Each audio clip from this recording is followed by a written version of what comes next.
TDP అధ్యక్షుడు polit bureau సభ్యుడు శ్రీనివాసులు రెడ్డి ఎన్నికల భారం మొత్తాన్ని కూడా భుజాన వేసుకుని మోశారు. సో శ్రీనివాసులు రెడ్డి మీడియాతో మాట్లాడుతున్నారు, ఒకసారి చూద్దాం. శాంతి భద్రతలు కాపాడుతున్న ఈ ప్రభుత్వానికి తీర్పిచ్చినారు. ప్రజాస్వామ్యం ఉన్న మీద గౌరవం ఉన్న ఈ ప్రభుత్వానికి ప్రజలు ఇచ్చిన తీర్పు ఇది పెద్ద కేస్ స్టడీగా మారాలా. దేశవ్యాప్తంగా కూడా ఈ పులివెందుల జెడ్పీటీసీ అరాచకం జరిగిన ఈ తీరును ప్రతి ఒక్కరు కూడా దేశం అంతా కూడా చర్చనీయాంశమై ప్రజలు కూడా భవిష్యత్తులో ఎక్కడైతే అణిచివేయబడతారో అక్కడ అణిచివేయబడిన ప్రజలందరికీ కూడా ప్రజాస్వామ్యపరంగా ఓటేసే హక్కును ప్రభుత్వాలు కల్పించాలి. అప్పుడే నిజమైన ప్రజాస్వామ్యం దేశంలో నిలబడినట్టు లెక్క. అంటే మీరు అప్రజాస్వామికంగా కేవలం రిగ్గింగ్ చేసుకున్నారంటూ కూడా ఇది మళ్ళీ రీపోలింగ్ నిర్వహించాలని జగన్మోహన్ రెడ్డి కూడా ట్వీట్ చేశారు, ప్రెస్ మీట్లు కూడా చెప్పారు. ఆయన ఇదే ట్వీట్లు చేసుకుంటారు. ఒకసారి హెడ్ ఫోన్స్ ఆయనకు పెట్టండి. శివ హెడ్ ఫోన్స్ ఒకసారి 5 నిమిషాలు ఆయనకి ఇవ్వండి. కడతానే ఉంటారు, ఓటమికి సాకులు ఎత్తుక్కుంటూ ఉంటారు. సార్ శ్రీనివాసరెడ్డి గారు కంగ్రాట్స్ అండి.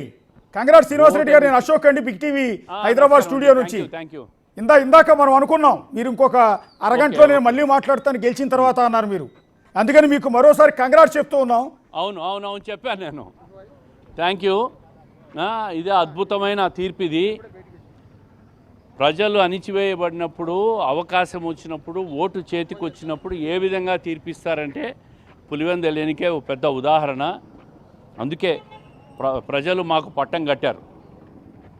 ఏటేదో అంటున్నారు 6000 రెడ్డి గారి ఓటమి, లతారెడ్డి గారి గెలుపు.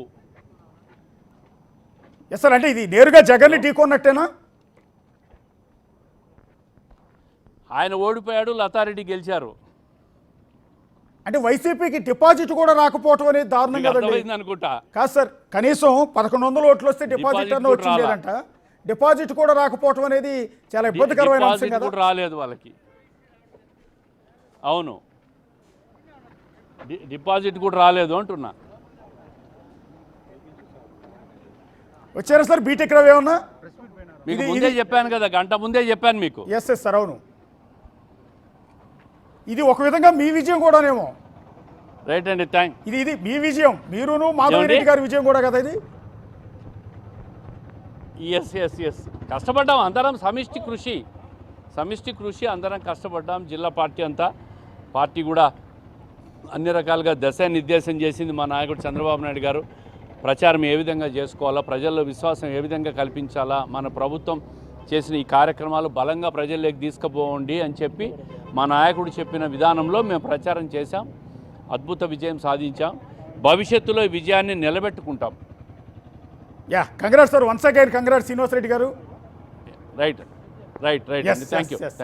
శ్రీనివాసులు రెడ్డి కడప జిల్లా టీడీపీ అధ్యక్షులు వారు అండ్ ఆయన పొలిట్ బ్యూరో సభ్యుడు కూడా. సో పార్టీ ఈ ఎన్నికల మొత్తాన్ని కూడా ఆయన సతీమణి కడప ఎమ్మెల్యే మాధవిరెడ్డి ఇద్దరు కూడా భుజాన వేసుకుని మోశారు.